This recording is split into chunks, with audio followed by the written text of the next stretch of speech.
Lalu yang kedua, kapan seseorang itu kita sebut bidat? Bidat itu kan dia kalau sesat. Sesat secara doktrinal, bukan sesat secara pengalaman. Pengalaman orang bisa beda-beda. Tapi secara doktrinal, yang jelas-jelas bisa diukur oleh Alkitab. Kalau sudah masuk ke sini, Pak, nah masing-masing denominasi punya ukuran tersendiri. Misalnya Reform, misalnya dia Metodis. Misalnya, nah kalau misalnya ya kita STI, dia kaum Injili. Kaum Injili itu ada 5 azas utama yang dipegang. Begitu orang tidak selaras lagi dengan 5 azas utama ini, kita boleh menyebut dia sesat. Kalau nanti teman-teman Reform mungkin ada 7 azas utama mereka. Azas utama yang pertama, Alkitab tanpa salah.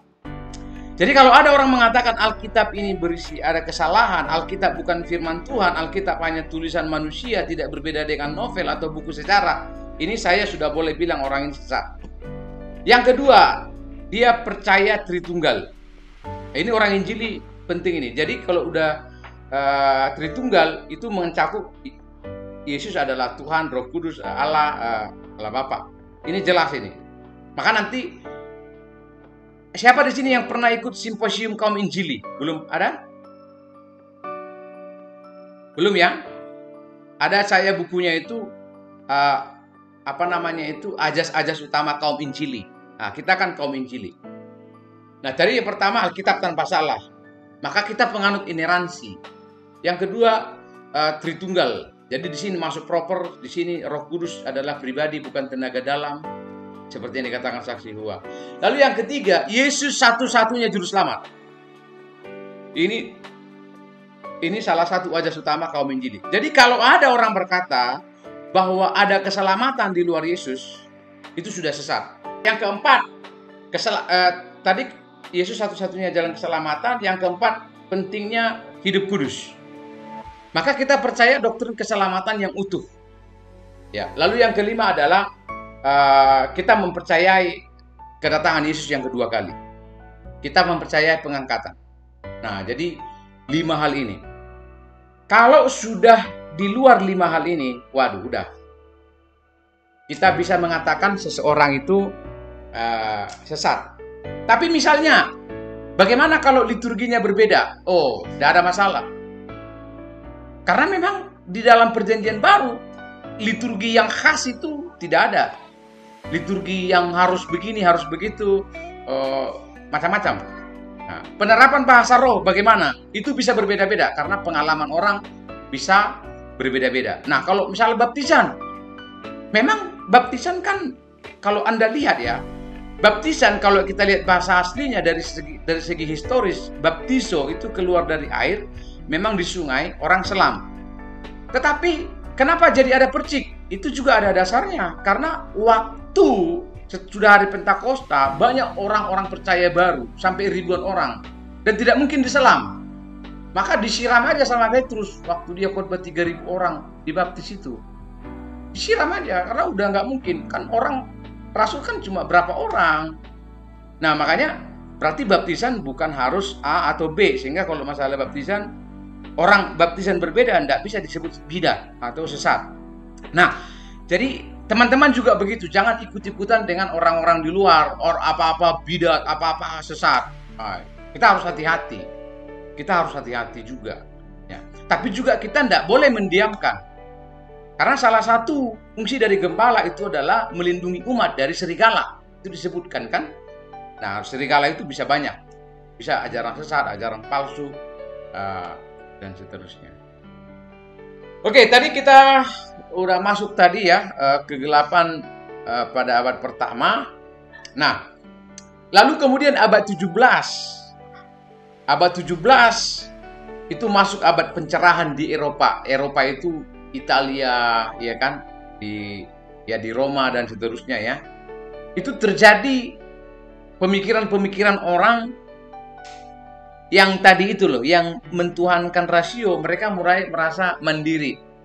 Lalu kapitalisme luar biasa, kapital itu di mana pihak swasta bisa mengelola, bisa membuat usaha sendiri dan berkembang luar biasa, orang makmur dan seterusnya. Lalu teknologi makin bagus, kemudian sekuler dan pemikiran-pemikiran ilmiah mendominasi. Nah, itu muncul pada abad 17, tahun 1600-an. Itu di Eropa, Pak. Kemudian empirisme itu muncul di Inggris. Empiris itu gini, Pak. Pemikiran empiris itu gini, sesuatu itu baru disebut benar kalau bisa dibuktikan. Kalau ada bukti nyata, gitu loh. Misalnya, ini saya sedang punya aqua. Nah, saya harus bisa memperlihatkan ini aqua. Nah, inilah nanti yang mereka teliti, ini mereka ukur, mereka timbang, dan oh ya, setelah mereka uji, baru ini disebut benar. Jadi sesuatu benar jika bisa dibuktikan. Dan inilah nanti yang dilawan oleh rasionalisme. Karena rasionalisme itu dia menekankan matematika, fisika, ilmu-ilmu yang memang tidak bisa diperlihatkan secara kasat mata tetapi berguna. Nah, kira-kira gitu. Lalu, rasionalisme muncul di Prancis. Jadi ilmu-ilmu pengetahuan, filsafat yang kadang-kadang berbicara di awang-awang gitu loh. Ini kan ciri khas dari filsafat itu kan gitu, Pak. Bicara tapi tidak tahu apa yang dibicarakan gitu. Nah, maka kalau Anda belajar filsafat itu kadang-kadang pusing juga ya. Pusing. Saya dulu belajar filsafat pusing sekali. Tapi lama-lama oh gini ya. Nah, intinya pada saat itu pikiran-pikiran itu tadi, baik itu empirisme, rasionalisme, atau orang-orang di abad pencerahan, rasio itu tadi, intinya begini, manusia sudah dewasa, rasio sudah cukup. Karena sudah sampai pada kesimpulan itu, sekarang muncul pertanyaan, kalau begitu, kekristenan itu apa fungsinya? Untuk apa lagi orang beragama Kristen? Nah, itu pertanyaan yang muncul setelah reformasi. Maka setelah reformasi itu, cenderung kebablasan gereja. Nanti kalau Anda lihat ya, mulai muncul Anabaptis, mulai muncul Metodis, mulai muncul Pentakosta, orang sudah melakukan yang benar menurut komunitasnya gitu. Nah, itu yang terjadi memang. Dan mungkin ya 100 tahun kemudian anak cucu kita akan mengkritisi teologi yang ada di tahun 2020 ini. Jadi tahun 2020 muncul gereja ini, gereja jadi klub malam, muncul. Gitu ya. Mungkin bisa jadi disebut teologi abad 21. Ya, sekitar dari tahun 2000 sampai 2000 sekian gitu. Nah, tapi pertanyaan besar pada saat itu adalah untuk apa kekristenan? Muncullah Immanuel Kant. Dia mengatakan kekristenan itu malah di bawah moral.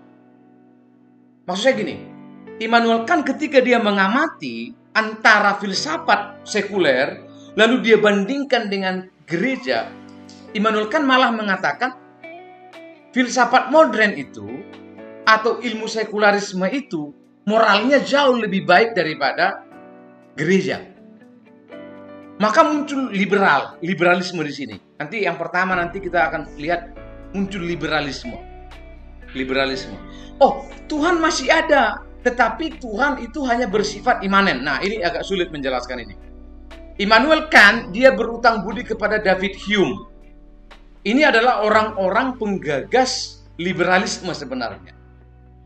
Mereka mengatakan Tuhan itu tidak transenden lagi. Allah yang maha kuasa, yang jauh di sana, yang tersembunyi seperti yang dikatakan 2 Timotius, yang tak terhampiri, tak terjamah. Enggak. Allah itu sekarang sudah imanen di dunia ini dan ada di setiap disiplin ilmu. Nah, maka Anda jangan heran, abad 16, abad 17, abad 18, ketika kerajaan Inggris berperang, mereka menggunakan nama Tuhan. Benar enggak? Halo? Mereka penggal kepala orang itu atas nama Tuhan. Karena sangkin hadirnya Tuhan itu dalam aspek seluruh manusia. Nah, gitu loh. Bahkan dalam perang, dalam kepentingan apapun nama Tuhan digunakan. Orang berzina pun nama Tuhan digunakan. Itu terjadi itu. Abad 17 abad 18. Itu yang disebut munculnya gerakan liberalisme. Orang sudah membebaskan diri ketika bertuhan gitu. Atau Tuhan itu dibebaskan dalam semua aspek kehidupan. Nah, lalu Kant mengatakan bahwa kekristenan itu tidak lebih daripada ajaran moral atau gerakan moral. Karena dia melihat orang yang tidak percaya iman Kristen pun moral mereka baik. Bahkan jauh lebih baik gitu. Nah, lalu ada C.S. Messer, dia mengatakan bahwa kekristenan itu ada hanya di wilayah perasaan. Hanya di wilayah perasaan. Jadi perasaanlah yang paling dominan kalau orang menjadi Kristen, kira-kira gitu. Lalu Albert Ritschl, dia mengatakan bahwa kekristenan itu malah ada di bawah nilai. Jadi nilai-nilai kekristenan itu ya bisa ditemukan di luar kekristenan, kira-kira begitu. Nah, lalu nanti saudara tahu muncullah skeptisisme. Skeptisisme itu adalah di mana orang merasa tidak butuh lagi pewahyuan Allah. Tidak butuh lagi hal-hal rohani. Dia sudah skeptis, dia sudah pesimis tentang gereja, tentang peribadahan, dan seterusnya. Nah, Adolf Harnack dan Herman, mereka mengatakan manusia bisa tahu kebenaran tanpa pewahyuan dari Allah. Nah, itulah kondisi kekristenan pada saat itu dan penilaian orang di luar Kristen terhadap itu. Nah, ini kan abad 17, abad 18, di mana rasio menjadi Tuhan. Lalu David Hume, Anda pernah dengar David Hume ya? Dia menciptakan atau mendirikan sebuah gerakan yang disebut humanisme. Apa inti dari humanisme? Humanisme adalah di mana manusia itu ciptaan Allah yang jauh lebih bermartabat dibandingkan ciptaan-ciptaan lain. Jadi dia menekankan keunggulan dari manusia. Jadi yang penting manusianya gitu loh. Yang penting kehidupan sekarang. Nah, itu gerakan-gerakan pada abad 16, abad 17, abad 18 yang kita sebut abad pencerahan, di mana manusia merasa dicerahkan oleh rasionya. Nah, muncullah Calbat abad 19, tahun 1800-an ini Calbat. Calbat ketika dia melihat gejala-gejala ini, ketika dia mulai melihat, kan lihat ya, orang-orang tadi yang menuhankan rasio itu adalah orang-orang Kristen. Itu adalah orang-orang Kristen. Dan menurut Calbat, ini udah liberal ini orang-orang ini. Masa mereka mengatakan mereka mengatakan bisa hidup tanpa pewahyuan Allah, tanpa penyataan Allah. Maka muncullah Calbat. Sebenarnya niatnya Calbat ini, dia bagus. Dia ingin meluruskan ajaran liberalisme atau orang-orang yang skeptis tadi. Dia ingin meluruskan. Tapi Anda tahu enggak? Dia waktu mau meluruskan itu dia kebablasan. Jadi munculnya ini rel konservatif, ini ajaran reformasi, ini ajaran yang diajarkan oleh Martin Luther, Calvin, Zwingli, dan seterusnya. Lalu kan kemudian, ini ya, saya buat ini aja ya, supaya mudah. Ini ajaran reformasi, kemudian ini ajaran liberal, abad 17, abad 18, reformasi abad 16. Lalu abad 17, abad 18, orang kebablasan dalam berpikir. Nah, itu munculnya Protestan itu kan, karena orang membebaskan diri, protes, dan seterusnya, maka orang mulai kebablasan. Nah, kalau berdemokrasi begitu Pak, kalau kebablasan ya repot. Nah, abad 17, abad 18, kemudian muncul ajaran liberal. Ya, nah, ada David Hume di sana, ada orang-orang yang tadi. Nah, udah lari rel.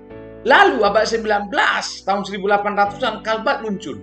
Dia ingin mengembalikan ajaran-ajaran liberal ini kepada ajaran konservatif atau tradisional, ajaran reformasi. Tapi waktu Calbat mengembalikan, dia kebablasan. Karena itulah Calbat itu disebut neo-ortodoks. Calbat itu ingin mengembalikan ajaran liberal ke ajaran ortodoks. Ortodoks itu dari kata orto dan doxa. Orto itu ajaran yang lurus. Doxa itu ajaran ortodoks, ajaran yang lurus. Nah, Calbat ingin mengembalikan, tetapi dia kebablasan relnya. Maka dia disebut neo-ortodoks. Ajaran ortodoks yang baru. Nah, Kalbat mengatakan, orang-orang liberal, Immanuel Kant, Sesmaser, Chris Adolf dan seterusnya, Heman dan seterusnya, kamu salah. Kamu mengatakan bahwa manusia bisa hidup tanpa penyataan Allah. Itu semua salah. Kita butuh penyataan Allah. Tetapi apa salahnya Kalbat? Kesalahan dari Kalbat adalah ketika dia mengajarkan tentang konsep penyataan Allah atau pewahyuan Allah, dia terlalu praktis. Terlalu praktis. Jadi maksudnya gini, Pak. Penyataan Allah itu menjadi relatif. Relatifnya di mana? Sesuai atau menurut pengalaman seseorang. Nah, jadi pengalaman seseorang lah yang paling penting. Kehidupan orang sehari-hari lah yang paling penting. Maka pengalaman bisa mengalahkan isi Alkitab. Nah, makanya tadi saya katakan, firman Tuhan itu disebut firman Tuhan menjadi relatif.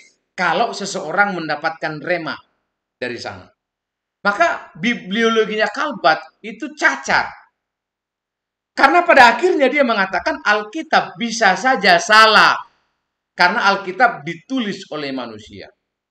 Maka Alkitab atau sebuah kitab yang mengandung kesalahan bisa saja tidak dapat memberi rema kepada seseorang. Artinya karena itu bukan firman Allah, dia tidak bisa berbicara kepada seseorang karena itu adalah tulisan tangan manusia biasa. Nah, ini neo-ortodoks kalau kita nanti lihat Kalbat sama mirip dengan Emil Brunner.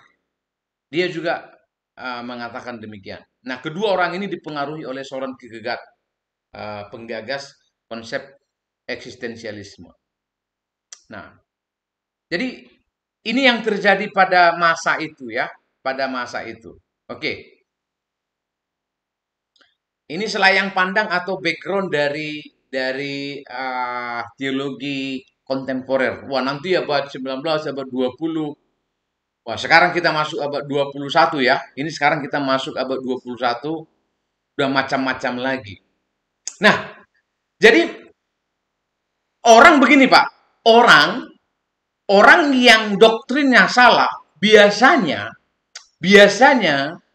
berlindung dari sebuah istilah yang mungkin Anda juga setujui.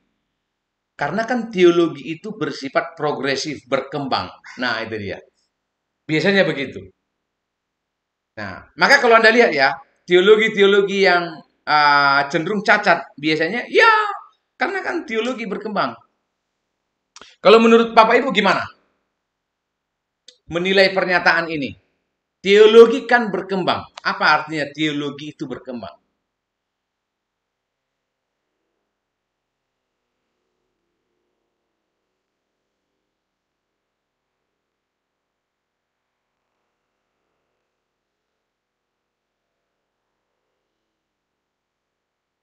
Ya, baik. Jadi setelah Yesus, apakah teologi itu tidak berkembang? Misalnya setelah Yesus mati di kayu salib, digenapi semuanya yang dalam Taurat itu, apakah uh, teologi sudah tidak berkembang lagi?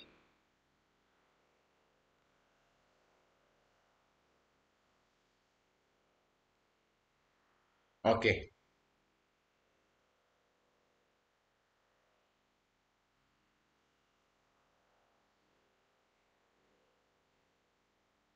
oke,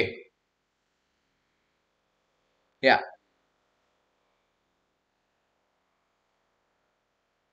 ya. Pernah mendengarkan istilah teologi berkembang ya, kawan-kawan ya? Teologi itu kan berkembang. Ya, yang lain ada yang mau mentar silakan.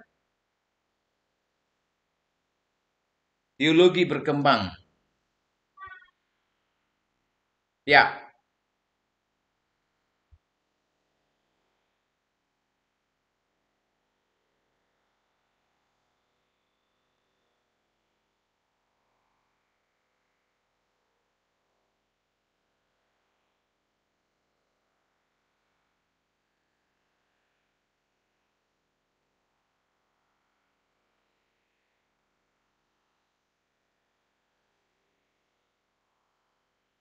Oke, baik.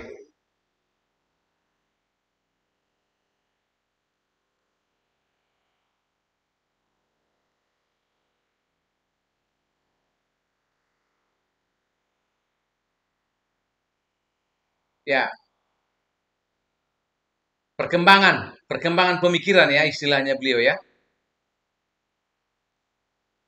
Oke, ya, menarik.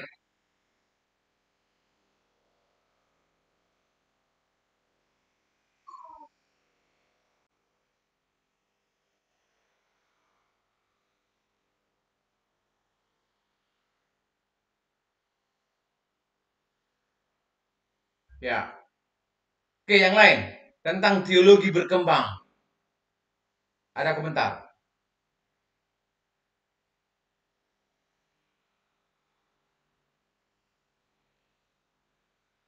Oke, ya ini dia. Baik, jadi ini menarik Bapak Ibu ya. Teologi berkembang. Ada dua yang ingin saya sampaikan. Yang pertama yang barusan disampaikan oleh, mohon maaf saya belum tahu Bapak itu tadi, progressive revelation. Memang betul berkembang. Misalnya kejadian 3 keturunan perempuan menemukan tumit ya kan. Itu kan masih samar. Siapa keturunan perempuan, apa artinya tumit. Lalu nanti kan makin dijelaskan oleh nabi-nabi berikutnya. Oh, keturunan perempuan itu ini toh.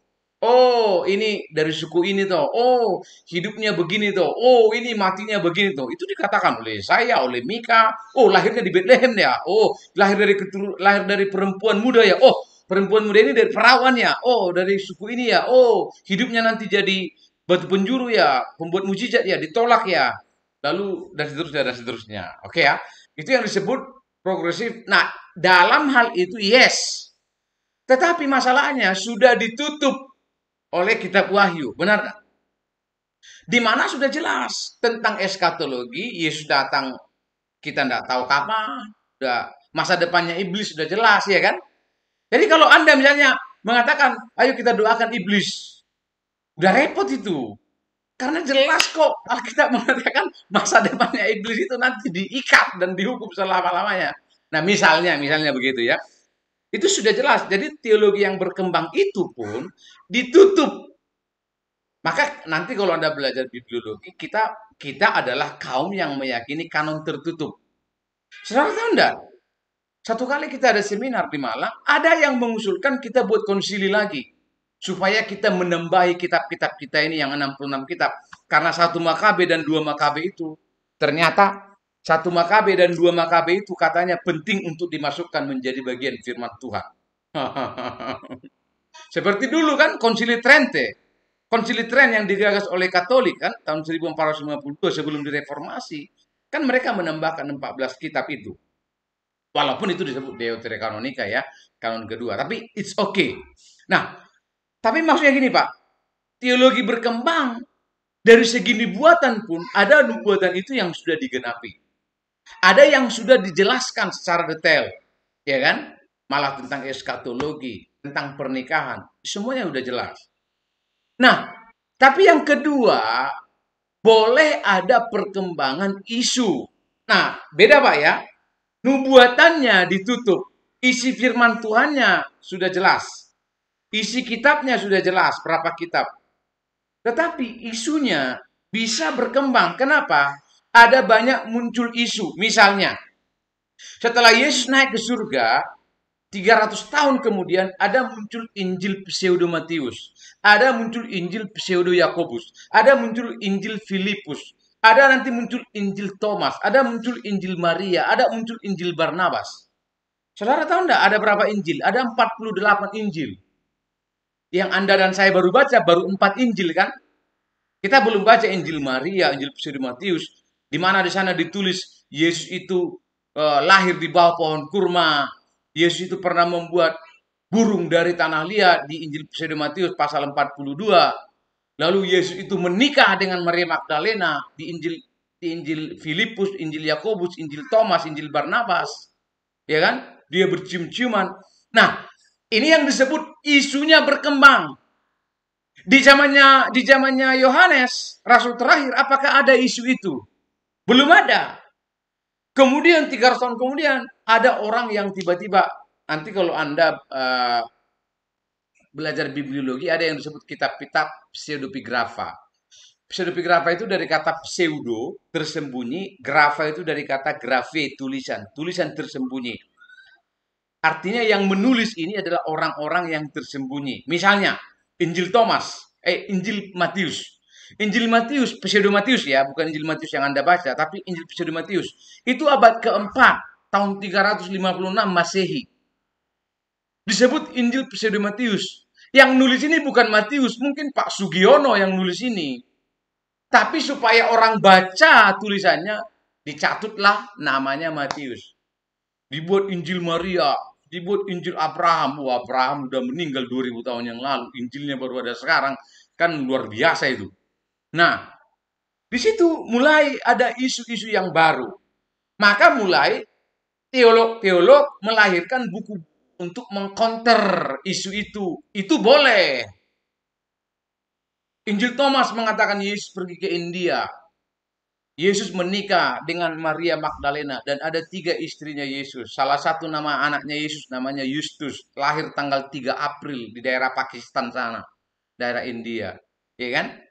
Wah, lalu muncul novel Da Vinci Code, lalu muncul film The Temptation of Christ, muncul novel berjudul Jesus a Man yang mengatakan bahwa Yesus tidak disalib tapi dia turun dari salib, dia diselamatkan oleh malaikat berbentuk anak kecil seperti botak, seperti apa itu ya, tuyul, lalu dia turunkan dari salib lalu dibawa pergi dan seterusnya. Nah, kalau untuk isu-isu itu boleh. Nah, disitulah teologi bisa berkembang. Maka perlu ada pemikiran untuk menjawab isu-isu itu tadi.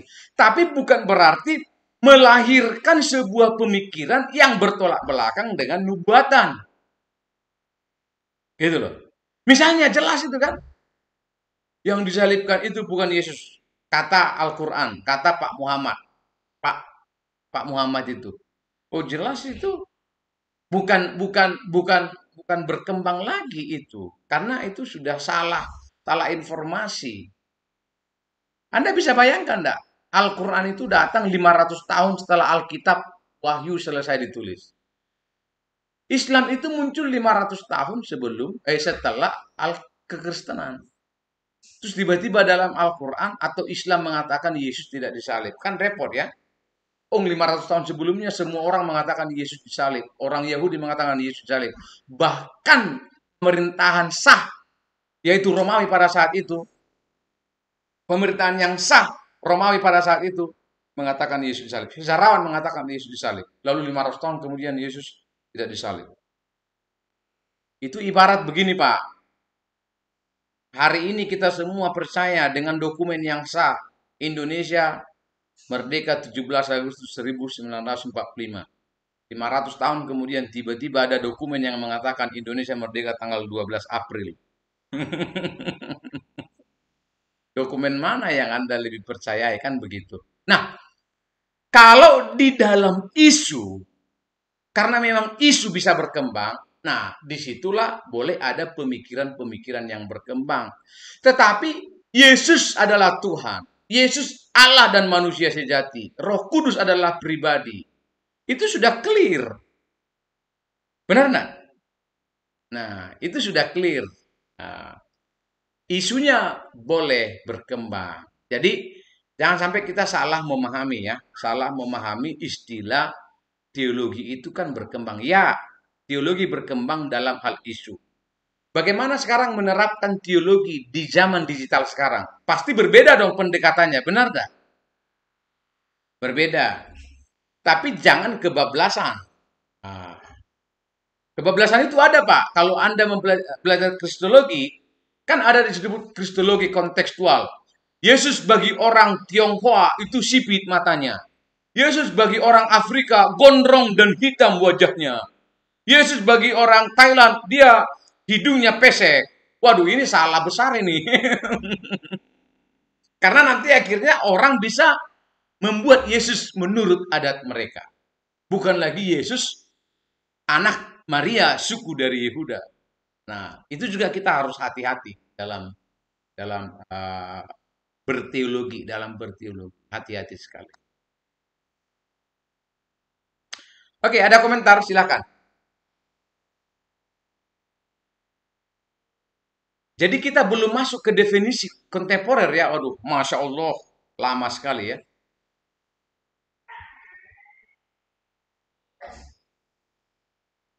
Silakan kalau ada yang mau komentar. Boleh, boleh, banyak boleh.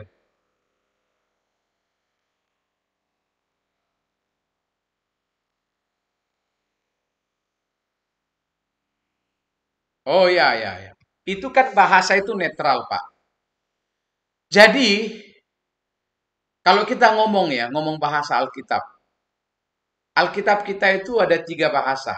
Bahasa perjanjian lama itu kan bahasa Ibrani dan bahasa Aram. Perjanjian baru ditulis dalam bahasa apa? Bahasa Yunani. Ya. Oke ya. Nah, sebenarnya kalau kita belajar yang disebut bahasa Semitik itu bukan bahasa Yunani sebenarnya, tapi bahasa Arab, Aram, dan Ibrani. Arab, Aram, Ibrani ini satu daratan, Pak. Ini seperti Jawa Timur dan Jawa Tengah. Bahasanya itu mirip-mirip. Cuma ada perubahan dikit-dikit aja. Jadi artinya sama enggak sama? Misalnya bahasa Ibrani, Mesiah. Itu artinya apa? Anoint. Dalam bahasa Inggris anoint itu diurapi atau diminyaki, ya kan? Mesiah. Artinya diurapi. Dalam bahasa Aram, apa dia? Mesiha. Artinya apa? Ya bodoh, diurapi. Kalau dalam bahasa Inggris anoint sama. Dalam bahasa Arab menjadi apa? Almasi.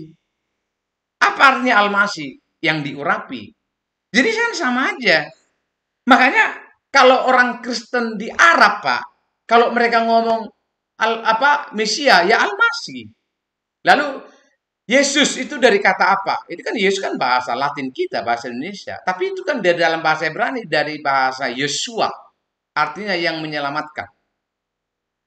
Dalam bahasa Yunani menjadi Yeso. Dalam bahasa Arab menjadi Isa. Artinya sama, yang menyelamatkan. Tapi mengapa?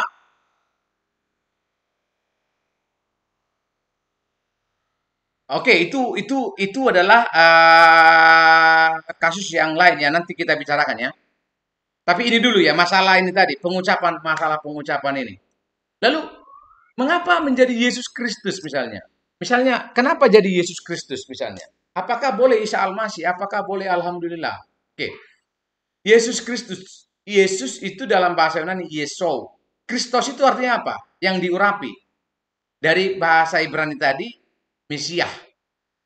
Kenapa bisa berbeda jadi Kristos? Kenapa bahasa Ibrani itu lebih dekat dengan bahasa Arab? Karena memang Arab dan Israel itu satu daratan, tetangga. Nah, begitu. Syria, Asyur, bahasa Aram pada saat itu juga satu daratan mereka kan. Daratan Arab namanya. Makanya mirip-mirip. Jadi kalau misalnya Assalamualaikum, ya itu dari Shalom Aleichem. Artinya sama, good morning. Artinya sama, Sugeng Dalu. Ya, kenapa rumahnya? Alhamdulillah. Itu kan ya sama lah. Nah, kan nanti Anda merasa, oh kalau ada istilah Allahnya itu miliknya Islam. Loh, kok gundul sih? Allah itu dari kata, nah Arab, Ibrani itu mirip. Bahasa Ibrani itu Eloah. Dalam bahasa Arab menjadi Al-Ilah. Wah, pakar-pakar Islam pun mengakui ini. Bahwa kata Allah itu dari kata Al-Ilah, Eloah. Jadi, ini kan karena satu rumpun. Salomo menjadi Sulaiman. Apa masalah? Nah, begitulah. Shalom Aleichem jadi Assalamualaikum. Tidak ada masalah ya. Itu bahasa netral. Lalu di surga pakai bahasa apa, Pak? Bahasa roh mungkin. Saya tidak tahu juga. Tapi jangan Anda katakan nanti seperti Allah berbicara kepada Musa bahasa Ibrani, makanya Musa menulis dalam bahasa Ibrani. Maka itulah yang digunakan. Loh, Perjanjian baru ditulis dalam bahasa Yunani, ada yang ditulis bahasa Aram. Nggak ada masalah.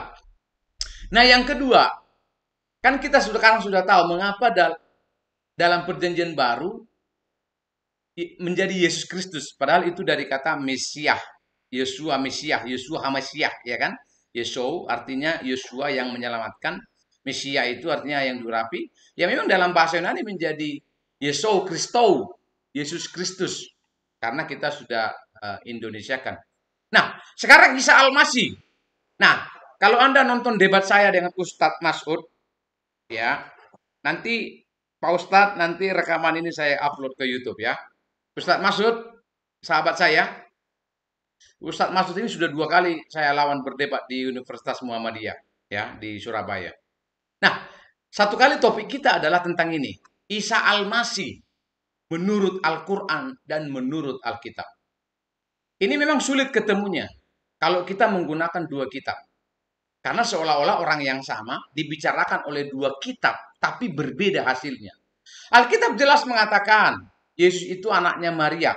Al-Quran mengatakan Yesus itu anaknya Maria, saudaranya Harun. Bayangkan luar biasanya ini. Harun itu, Pak, punya saudara Maryam. Harun saudaranya Musa. Abad berapa ini? Abad 15, bos, sebelum Masehi. Maria, ibunya Yesus, itu 1500 tahun setelah Musa mati. Jadi dari segi sejarah, ini tidak pas. Tidak mungkin Yesus itu anaknya Maryam, saudaranya Harun. Karena Harun, Musa, Maryam itu ada di abad 15 sebelum Masehi, 1500 tahun sebelum Yesus lahir, 1500 tahun sebelum Maria lahir. Dari segi sejarah, ini pasti repot. Sama saja Anda mengatakan kerajaan Majapahit ada di tahun 2020. Wah, itu udah repot itu. Sejarawan pusing itu membaca kitab itu. Nah, lalu dari segi kelahiran di bawah pohon kurma, sedangkan Alkitab 500 tahun sebelumnya mengatakan, sejarawan misalnya Tatias, Josephus, dan kawan-kawannya mengatakan Yesus memang lahir di Bethlehem, di daerah Palestina sana. Tidak mungkin di daerah Arab dia lahir, kan? Betul, dibawa ke Mesir setelah lahir. Ya, jadi sudah berbeda. Matinya juga berbeda informasinya. Nah, apakah ini orang yang sama? Maka jawabannya iya dan tidak. Ini sama dengan gini, Pak. Kalau Anda membaca berita yang dikeluarkan oleh obor rakyat waktu pemilihan kemarin presiden, disebut Jokowi itu anak PKI, lalu mulai dibuktikan anak PKI itu gini. Itu kan nggak benar, tapi kan Jokowi yang mau dibicarakan itu adalah Jokowi anaknya orang Solo, benar nggak? Makanya jawabannya ini benar dan tidak. Ya, memang Al-Quran ingin membicarakan Yesusnya Alkitab, tetapi dengan penjelasan yang baru. Penjelasan yang baru. Jadi sebenarnya, ya kalau ditanya, ya nggak benar. Sama. Anda mau percaya dengan beritanya obor rakyat bahwa Jokowi adalah anak PKI? Kan tidak. Karena jelas identitasnya Anda bisa membuktikan, mengcounter berdasarkan dokumen dokumen kartu keluarganya Pak Jokowi, lalu dokumen KTP-nya, dan seterusnya. Tapi Jokowi yang dibicarakan oleh rakyat itu adalah Jokowi orang Solo. Tapi dengan informasi yang sudah berkembang. Jadi kesimpulan saya waktu berdebat dengan Ustaz Masud, ya memang Al-Quran ingin membicarakan Yesus Kristus, anaknya Yusuf Maria yang disebut oleh Alkitab. Tetapi dengan perkembangan informasi.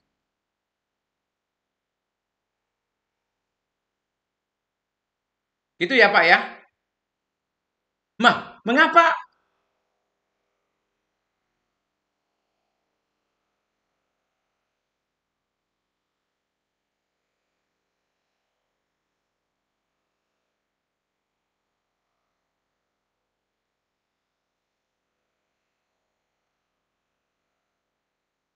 Nah, gini Pak, kalau Kristen Indonesia dibawa dari timur, maka ibu-ibu sekarang berkerudung Pak. Karena kalau Anda lihat ya, Anda baca Mazmur seperti solawat orangnya Islam, karena orang Kristen di Timur Tengah Pak. Timur Tengah loh ya, Timur Tengah di Syria sana, Palestina. Ya, munculnya kekristenan, jangan Anda merasa bahwa Kristen muncul di Eropa. No. Kristen itu muncul di Timur Tengah, Pak. Alexandria dan seterusnya. Benar nggak? Ya. Bagaimana mereka menyebutkan? Makanya kisah para rasul 2, orang dari Arab datang di hari Pentakosta. Benar nggak? Tidak disebut dari Barat, Pak. Dari Eropa. No, karena memang belum ada. Itu nanti kan setelah misi, setelah para rasul, bapak-bapak gereja dan seterusnya kan. Nah, masalahnya Pak. Nah, itu sebabnya kalau Anda buka deh YouTube, lalu Anda melihat ibadahnya orang Kristen di Timur Tengah. Mereka bilang Allah, bahasa mereka bahasa apa? Bahasa Arab, Bos. Kalau bilang puji Tuhan bagaimana? Ya alhamdulillah dong. Lalu kenapa kita puji Tuhan, Pak? Yang pertama, Kristen di Indonesia dibawa oleh VOC Barat. Maka kita cenderung ke barat-baratan. Kita tidak pakai kerudung yang perempuan. Benar nggak? Padahal kerudung itu adalah bukan budaya Islam itu. Jangan salah, itu budaya Kristen itu. Sampai sekarang Kristen di Timur Tengah kan pakai kerudung. Mereka kalau baca Mazmur, Pak, ya kayak gitu. Nah, kalau misalnya Pak bilang, oh nanti kita ikut-ikutan. Karena dia itu yang ngomong begitu belum belajar aja secara luas. Maka suruh masuk STI, Pak.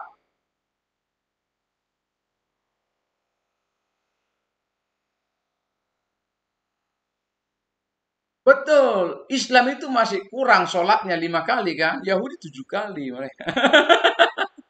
Mereka membersihkan waktu sholat itu jauh lebih banyak daripada Islam. Lebih ketat orang Yahudi itu.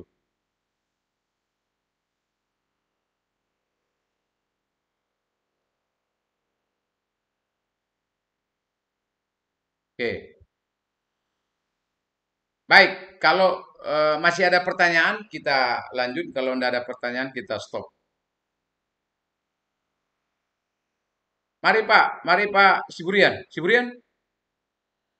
Oh sudah putar, tuh bagus. Wah, sorry. Iya, iya. Orang Batak kalau ganti nama itu Pak minimal 5 potong babi, Pak. Mari, Pak.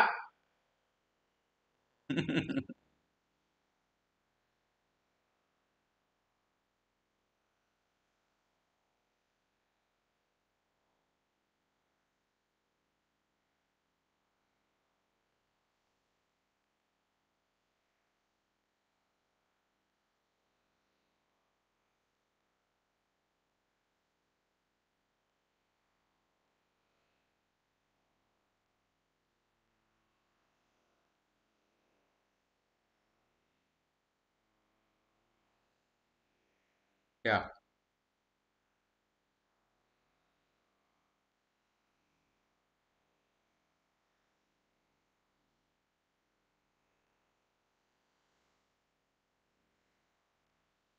ya,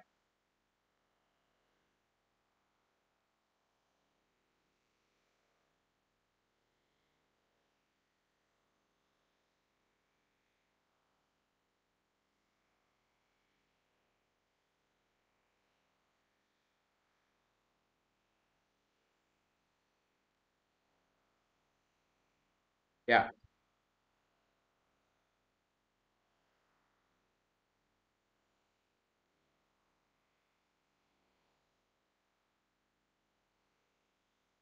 Ya,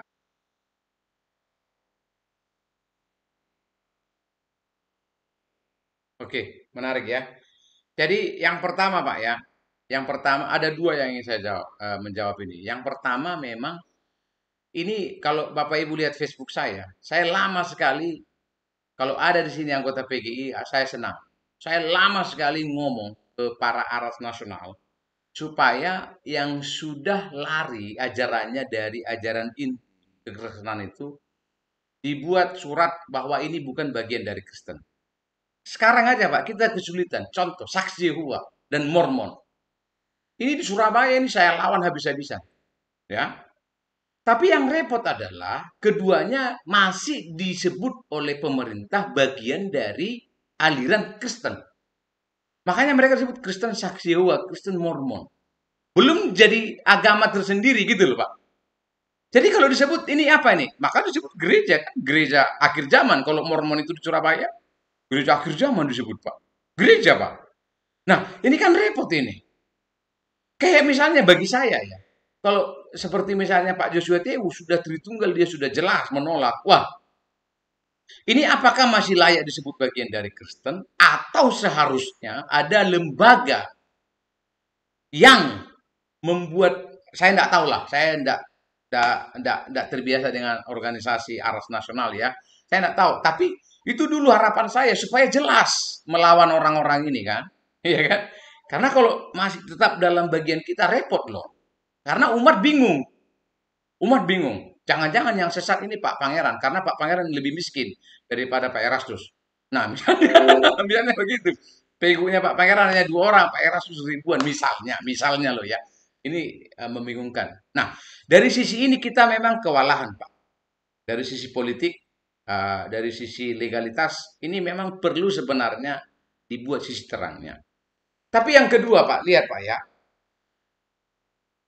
ini yang kita sebut secara doktrinal salah, tetapi dari hukum moral bisa saja tidak bertentangan dengan hukum moral yang diajar oleh Alkitab. Misalnya, Batak, Pak, Batak. Batak tidak harus selalu Kristen, tetapi ada ajaran-ajaran Batak yang tidak bertentangan dengan moral yang diajarkan oleh Alkitab. Misalnya, hormatilah orang tuamu. Misalnya loh ya. Maka ini bisa kita ambil. Misalnya kalau ada orang Islam mengajarkan sesuatu yang tidak bertentangan dengan kita. Misalnya berbuat baiklah. Itu dilarang tidak oleh Alkitab? Kan tidak. Boleh tidak itu kita terima sebagai kebenaran umum, wahyu umum? Bisa dong. Nah, makanya lihat Pak, Arius itu dia salah dalam doktrin, tapi dia orang yang rendah hati Pak, Arius itu. Dia orang yang baik sekali. Dia sopan kalau ngomong, etika luar biasa. Arius itu kalau kita belajar sejarahnya. Apakah itu salah? Tidak. Yang salah itu kan dari sisi doktrinalnya. Jadi, kalau Anda misalnya ya, kalau saya disuruh pilih, masih dengar enggak khotbah Pak Erastus? Saya masih dengar yang hal-hal yang tidak bertentangan dengan doktrin. Misalnya, eh, hidup kita ini di dunia ini sementara. Oh, itu benar. Masalah. Nah, itu yang saya sebut khotbah-khotbah yang tidak menyangkut doktrinal. Tidak masalah. Bukan hanya dari Pak Erastus. Dari orang Buddha saya belajar. Dari orang Hindu saya belajar. Sejauh itu tidak bertentangan dengan doktrinal. Nah, jadi tadi pertanyaan Bapak itu juga saya tanyakan sebenarnya ke aras nasional. Gimana kita memposisikan orang-orang ini supaya umat tidak bingung. Mending buat agama dewe gitu loh. Ya. Karena saya sendiri merasa ini sudah bukan bagian dari doktrinal Kristen gitu loh. Nah, jadi apa jawaban saya? Ya itulah. Nah, jadi gitu Pak ya. Jadi sesat doktrinal, tapi tidak sesat dalam moral. Nah, gitu. Ada orang kebalikannya, bagus dalam doktrin, sesat dalam moral. Ada juga. Nah, di STI balance, doktrinalnya oke, moralnya ciamik soro. Ada lagi yang lain?